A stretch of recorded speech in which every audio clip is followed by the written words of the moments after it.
சட்டம் மாறி வந்து மண்ணை முட்டும் காலில் சூழ்ந்து கைகள் தட்டும் வாழியவே. தென்னவராட்சி திசைகள் எட்டும் நம்மவராற்றல் விண்ணை முட்டும் எட்டு திக்கும் முரசு கொட்டும் வாழியவே.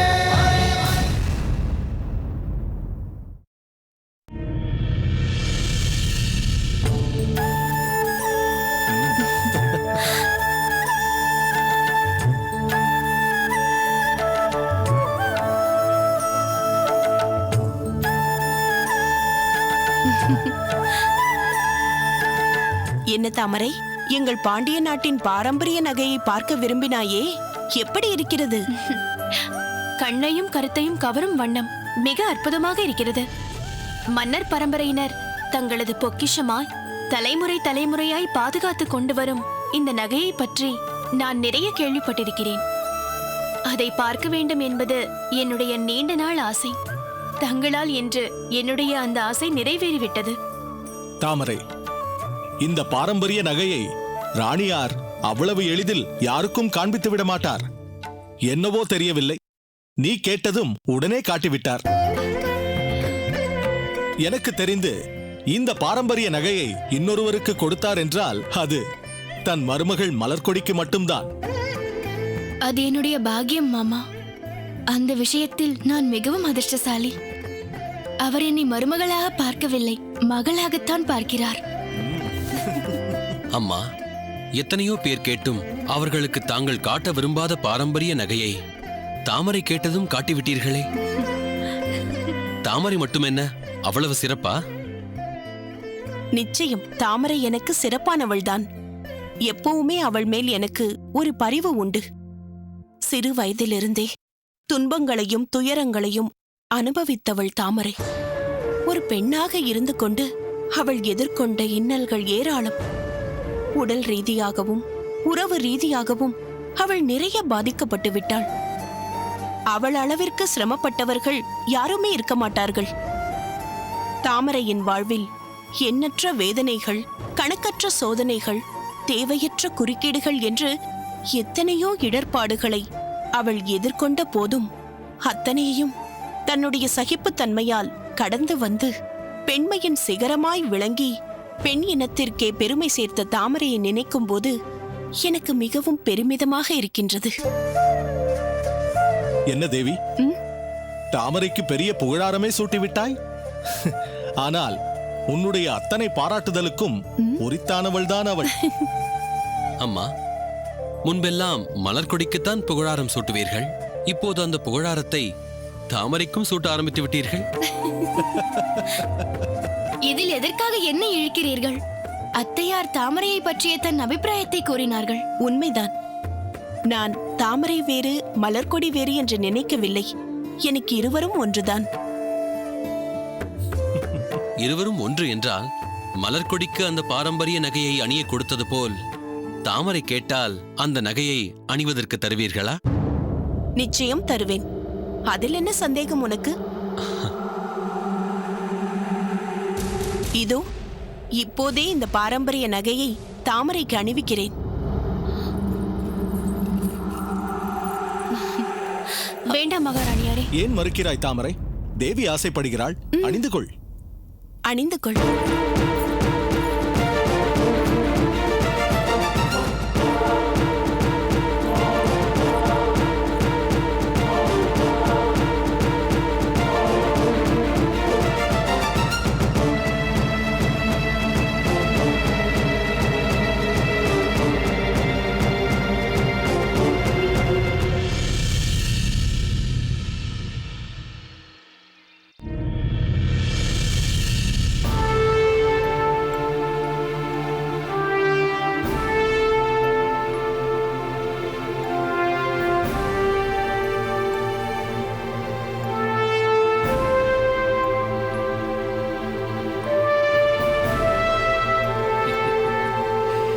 வாருங்கள், அமருங்கள்.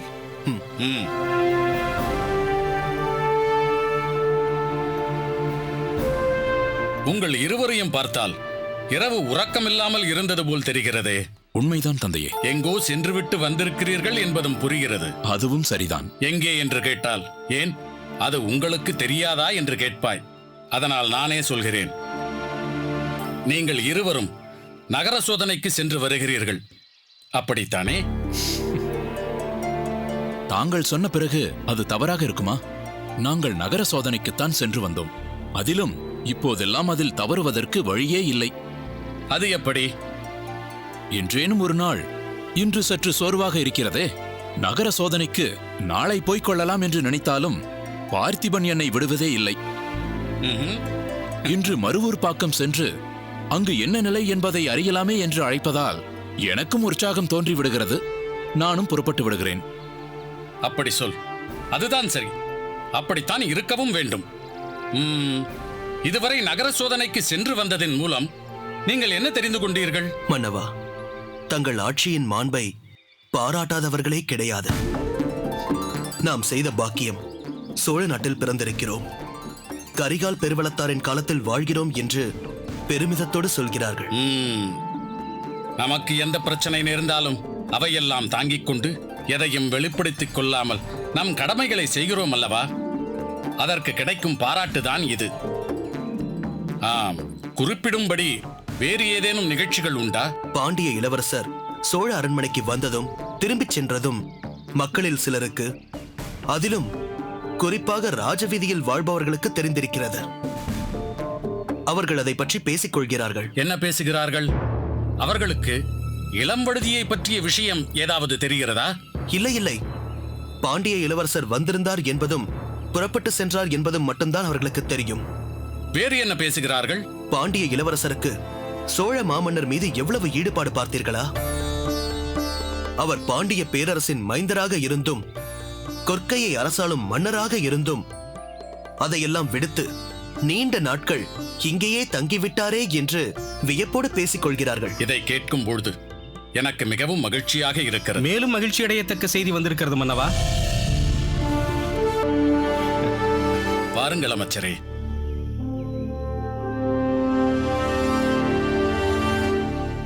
வணக்கம். இப்படி அமருங்கள். அமைதியாக அந்த செய்தியை சொல்லுங்கள். மன்னவா, சேர மன்னர் இங்கு வருவதாக செய்தி அனுப்பியிருக்கிறார். மங்கம்மாவின் விருப்பப்படி நாம் அனுப்பிய அழைப்பை அவர் ஏற்றுக்கொண்டு விட்டார். நடந்தவைகளை மறந்து நாம் ஒன்றாக இணைய இது ஒரு நல்ல வாய்ப்பு. அமைச்சரே, இப்பொழுதும் அவர் மட்டும்தான் வருகிறாரா? இல்லை மன்னவா, தன் குடும்பத்துடன் வருகிறார். அதாவது சேரமாதேவியாரோடு வருகிறார் என்று சொல்லுங்கள். அது மட்டுமல்ல மன்னவா, சேர இளவரசி பரிவாதினியும் உடன் வருகிறார். தாங்கள் சொன்னது போல் இது மேலும் மகிழத்தக்க செய்திதான் அமைச்சரே.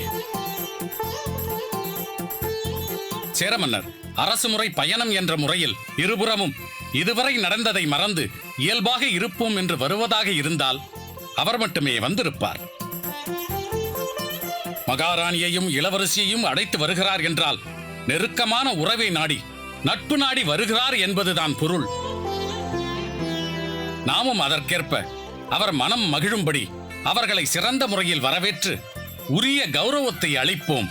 அவரையும் அவரது குடும்பத்தினரையும் சோழ நாட்டின் பல பகுதிகளுக்கு அழைத்து சென்று சுற்றி காட்டி மகிழச் செய்வோம். தங்கள் ஆணைப்படியே செய்யலாம் மன்னவா.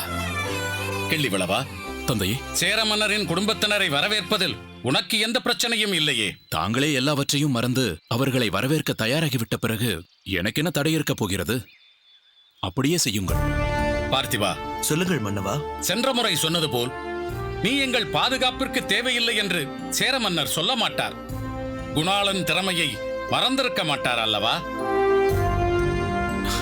அதனால் இம்முறை அவர் வருவது முதல் திரும்பி செல்வது வரை நீயே சேர மன்னருக்கும் அவர் குடும்பத்தினருக்கும் பாதுகாவலனாக இருந்து பார்த்துக்கொள். ஆணை மன்னவா.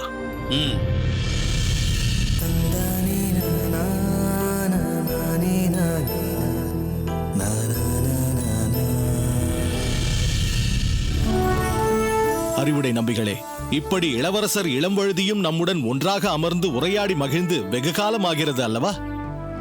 உண்மைதான் மன்னவா. இளவரசர் இங்கு இல்லாததால் ஒருவரையொருவர் சந்திக்கும் போது அவரை பற்றியே பேச நேரும் என்பதால் சந்திப்பையே தவிர்த்துக் கொள்ளும்படி நேர்ந்துவிட்டதே. அவ்வளவு ஏன், ரோமாபுரியிலிருந்து தனது தூதுவனை அனுப்புவதாக அகஸ்டஸ் சீசரே சொல்லி அனுப்பியும் இப்போது வரவேண்டாம் என்று தடுக்கும் நிலை நமக்கு ஏற்பட்டதே. ஏன் அப்படி செய்தீர்கள்? அந்த தூதுவன் இங்கு வந்து உங்கள் இளவரசர் எங்கே என்று கேட்டால் என்ன சொல்வது? எப்படி அதை தவிர்ப்பது? அதனால்தான் அப்படி எழுதினார். தந்தையே, மூவேந்தரில் முதன்மையான சிறப்புக்குரியவர் என்று கருதி அல்லவா இங்கு தமது தூதுவனை அனுப்புவதாக அகஸ்ட சீசர் கூறியிருக்கிறார். இரு பெரும் பிரளயங்களை கடந்து வந்தோம் நிலை பெற்று நிற்பதல்லவா நமது பாண்டிய நாடு. நான் மாடக்கூடல் என்றும் ஆலவம் என்றும் புகழ்பெற்று திகழ்வதல்லவா பாண்டியரின் தலைநகரான மதுரையம்பதி. வெகு தூரத்தில் இருந்து வரும்போதே இங்கு வாழும் மக்கள் தம் இல்லங்களில் சமையல் செய்யும் போது வரும் தாளிதல் புகையும், அங்காடிகளில் வணிகம் புரிவோர் அப்பம் போதகம் ஆகியவற்றை சுடும் புகையும், ஆடவரும் பெண்டிரும் மேல் மாடங்களில் அமர்ந்து உரையாடும் போது அதிலிருந்து உருவாகி வரும் அகிர் புகையும், ஆலயங்களில் எழும் வேள்வி புகையும் சேர்ந்து மதுரையம்பதியை நெருங்கிவிட்டோம் என்று உணர்த்திவிடும் என்றல்லவா பாடல் சொல்கிறது. இதையெல்லாம் அறிந்துதான் அகஸ்ட சீசர் இங்கு தமது தூதுவனை அனுப்ப வேண்டும் என்று விரும்பியிருக்கிறார். உண்மைதான் இளம்வழுதி. நீ சொல்லும் இந்த கருத்துக்களை கொண்ட பாடலினை நான் கேட்டதில்லையே. அது என்ன? அட்டில் புகையும் அகல்லங்காடி முட்டக்கூவிய மோதகப் புகையும் மைந்தரும் மகளிரும் மாடத்து எடுத்து அகிலின் புகையும் ஆகுதி புகையும் கொண்டு மதுரை தென்றல் வந்தது காணீர் என்பது பாடல். அற்புதமாக சொன்னாய் இளம்வழுதி. கொற்கையை பற்றி இவ்விதம் பாடல் ஏதும் இல்லையோ? ஏன் இல்லை, அற்புத ஒளிமிகு கொற்கை முத்துக்கள் என்று பாடப்பட்டிருக்கிறதே. ஆஹா! ஆனால் அந்த புகழுக்கு இப்போது கலங்கம் ஏற்பட்டிருக்கிறது. என்ன சொல்கிறீர்கள் தந்தையே? ஆம் மைந்தா, கொற்கை பாண்டிய நாட்டின் புகழ்மிக்க துறைமுகம். இலக்கியங்கள் பாண்டிய நாட்டை போற்றி பாராட்டுவதற்கு முக்கியமான காரணம் கொற்கை முத்துக்கள் தான். ரோமாபுரியில் வாழும் பெண்கள் கொற்கை முத்துக்களை அணிந்து உலா வருவதை பெரிதும் விரும்புகின்றனர் என்று அங்கு சென்று வரும் பலரும் வியந்து பாராட்டுகிறார்கள். அப்படிப்பட்ட முத்துக்களில் இப்பொழுது போலி முத்துக்கள் கலந்துவிட்டன. என்ன? எப்போது இது நடந்தது? நீ சேர நாட்டில் இருந்த நேரத்தில் தான் நடந்தது. ஆனால் அதற்காக நீ பதட்டப்பட தேவையில்லை. அந்த போலி முத்துக்கள் அங்காடியில் இருக்கும் வணிகர்கள் கரங்களுக்கு செல்வதற்கு முன்பே நம்மிடம் விசுவாசமாக உள்ள வணிகர் தலைவரின் பார்வைக்கு வந்துவிட்டது. அவர் போலி முத்துக்களை கண்டுபிடித்து என்னிடம் கொண்டு வந்து காட்டிவிட்டார். நானும் உடனே செழியனை கொற்கைக்கு அனுப்பி இதற்கு காரணமானவர் யார் என்று அறிந்து பயிர்களின் நடுவே விளைந்த களைகளை களைந்து விட்டேன். செழியா, இளவரசி, அவர்கள் யார், எதற்காக இப்படி செய்தார்கள் என்பது தெரிந்ததா? தெளிவாக தெரிந்து கொண்டேன். கடல் கடந்த நாடுகளில் உள்ளவர்கள்தான் இத்தகைய இழி செயலில் ஈடுபட்டுள்ளார்கள். எங்கிருந்தோ வரும் முத்துக்களுக்கு இவ்வளவு பெருமையா என்ற பொறாமையால் கொற்கை முத்துக்களின் தரம் குறைந்துவிட்டது என்று அவப்பெயரை ஏற்படுத்துவதற்காக அந்த கயவர்கள் இப்படியெல்லாம் செய்திருக்கிறார்கள். இங்குள்ள சிலர் அதற்கு விலை போய்விட்டார்கள். இளம்வழுதி, இத்தகைய காரியத்தில் ஈடுபட்டவர்கள் அத்துடன் ஓய்ந்துவிட மாட்டார்கள். மீண்டும் அதற்கான வாய்ப்புகளுக்காக காத்துக் கொண்டிருப்பார்கள். அரசர் எப்போது ஏமாறுவார், நாம் நமது சாமர்த்தியத்தை எப்படி வெளிப்படுத்தலாம் என்று அவர்கள் எதிர்பார்த்துக் கொண்டிருப்பார்கள். நான் என்ன செய்ய வேண்டும் என்று சொல்லுங்கள் தந்தையே. மீகாமனில்லா மரக்கலம் ஓடாது என்ற பொன்மொழியை நீ நன்றாக அறிவாய். மரக்கலத்தை சரியானபடி செலுத்த வேண்டும் என்றால் அதை ஓட்டும் மீகாமன் அதில் இருந்தாக வேண்டும். ஒரு நாடு என்பதும் அப்படித்தான். அந்த நாடு என்ற மரக்கலம் சரியான திசையில் செலுத்தப்பட வேண்டும் என்றால் அதன் அரசன் அங்கே இருக்க வேண்டும். அதனால் நீ உடனே சென்று கொற்கையின் ஆட்சி பொறுப்பை ஏற்க வேண்டும். தங்கள் விருப்பம் அதுவானால் அப்படியே செய்கிறேன் தந்தையே. ஆஹா! தந்தையின் வாக்கிற்கு மறுவார்த்தை பேசாத மைந்தன் என்றால் அது இளவரசரைத்தான் சொல்ல வேண்டும். தாங்கள் சொன்ன மறுகணமே இளவரசர் புறப்பட தயாராகிவிட்டாரே. இளவரசே, உங்களிடம் ஒரு வார்த்தை சொல்ல வேண்டும். சொல்லுங்கள் அமைச்சரே. இடையில் தங்களுக்கு என்ன நேர்ந்தது என்பது கொற்கையில் எவருக்கும் தெரியாது. மதுரையிலிருந்து பூம்புகார் சென்ற இளவரசரும் அங்கேயே தங்கிவிட்டார். கரிகாலர் அவரை அங்கிருந்து எளிதில் திரும்ப விடவில்லை என்ற அளவிற்குத்தான் அங்கு சொல்லப்பட்டிருக்கிறது. செழியன் கொற்கைக்கு சென்றபோதும் அதையே உறுதிப்படுத்திவிட்டு தான் வந்திருக்கிறான். அதற்கேற்ப தாங்களும் அங்கு நடந்து கொள்ள வேண்டும். நிச்சயமாக அவ்விதமே நடந்து கொள்வேன் அமைச்சரே. செழியா, மன்னவா, இளம்வழுதி கொற்கைக்கு புறப்படும் போது நீயும் உடன் சென்று சில நாள் அங்கே இருந்து விட்டு வா. கொற்கையில் முத்துக்களில் கலப்படத்தை செய்தவர்களை நீ அறிவாய் என்பதால் இளம்வழுதிக்கு அதை சுட்டிக்காட்டி அவனோடு இணைந்து அவர்களை வேரோடு களைந்தெறிய நீ துணையாக இருப்பாயாக. தங்கள் ஆணைப்படியே செய்கிறேன் மன்னவா. விரைவில் புறப்படுங்கள். முத்துக்கள் போல் கொற்கை அரசும் புத்தொளி பெற்று விளங்கட்டும்.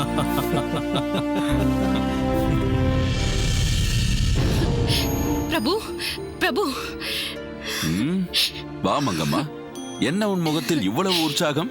எனது முயற்சி வெற்றி அடைந்து விட்டது. என் விருப்பத்தை ஏற்று மாமன்னர் சேர நாட்டிற்கு ஓலை அனுப்பியதற்கு உடனே பலன் கிடைத்து விட்டது. அப்படியா? என்ன விஷயம் என்று சொல். சேர மன்னர் தனது குடும்பத்தாரோடு சோழ நாட்டிற்கு வருவதாக மடல் அனுப்பியிருக்கிறார். அண்ணனே அதை பற்றி என்னிடம் சொல்லி, பகைப்பட்டு நிற்க வேண்டிய இரு நாடுகளை ஒன்றுபடுத்தியவள் நீதான் என்று என்னை பாராட்டினார். இனி அவர் உன்னை பாராட்டும் நிகழ்வுகள் அடிக்கடி நடக்க வேண்டும் மங்கம்மா. அண்ணன் சொல்லும் பணிகள் எதுவாயினும் நான் நிச்சயம் நிறைவேற்றுவேன். அதுவும் தங்கள் உதவியுடன். எனது ஆலோசனையும் துணையும் எப்போதும் உனக்கு இருக்கும். இப்போது நாம் சேர மன்னர் குடும்பம் இங்கு வருவதை பற்றி பேசி சில விஷயங்களை பகிர்ந்து கொள்ள வேண்டும். என்னவென்று சொல். நான் என் கருத்தை கூறுகிறேன். சேர மன்னர் இங்கு வருவதிலிருந்து திரும்பிச் செல்லும் வரை தாங்கள்தான் அவருக்கு துணையாக இருந்து அனைத்தையும் கவனிக்க வேண்டும். நானா? ஏன் இந்த தயக்கம்? என்னை அவர் ஏற்றுக்கொள்வாரா? தங்களை பற்றி நாங்கள் சேர நாட்டில் விரிவாக பேசிவிட்டோம். அன்றைய நிலையில் தாங்கள் அப்படி நடந்து கொண்டதில் ஆச்சரியம் ஒன்றுமில்லை என்று சேர மன்னர் தெளிவாக உணர்ந்து விட்டார். இன்று தங்களுடைய மாற்றம் எத்தகையது என்பதை நேரில் அவர் பார்த்திருக்கிறார். அனைத்திற்கும் மேலாக ஏற்பட்டிருந்த எல்லா சிக்கல்களுக்கும் தீர்வு கண்ட என்னை தனது தங்கையாகவே அவர் ஏற்றுக்கொண்டார். பலே. இனி சேர மன்னரை பொறுத்தவரை தாங்கள் அவரது தங்கையின் கணவர். அதனால் உங்கள் உபசரிப்பை அவர் மனநிறைவோடு ஏற்றுக்கொள்வார். சொல்லிவிட்டாய் அல்லவா?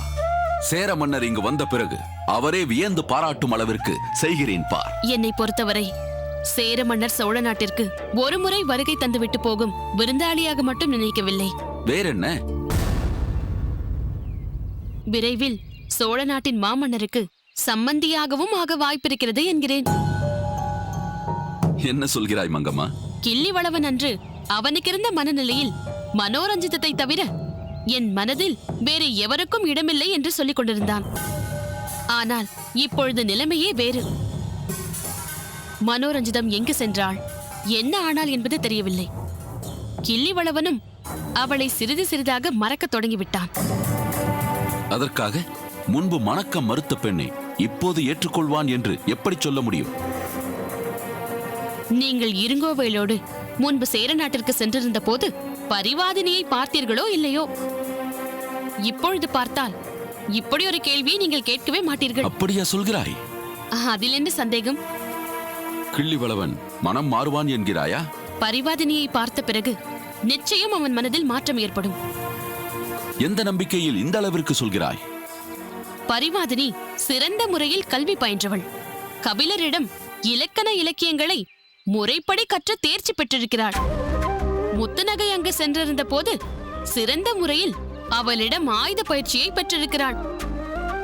கலைகளில் ஈடுபாடு கொண்ட அவள் வீணை வாசிப்பதிலும் கெட்டிக்காரி. இப்படிப்பட்ட ஒரு பெண்ணை யாருக்குத்தான் பிடிக்காது? நீ சொல்வதையெல்லாம் கேட்கும் போது எனக்கே பரிவாதினியை பிடித்து விட்டதே. என்ன என்ன? இல்லை, கிள்ளிவளவனுக்கு மனம் முடித்து வைக்க பொருத்தமானவள் பரிவாதினி என்ற உனது கருத்து எனக்கு பிடித்து விட்டது என்று சொன்னேன். அது சரி. மங்கம்மா, நீ சொல்வது போல் நடந்துவிட்டால் அதைவிட மகிழ்ச்சியான விஷயம் வேறு எதுவும் இல்லை.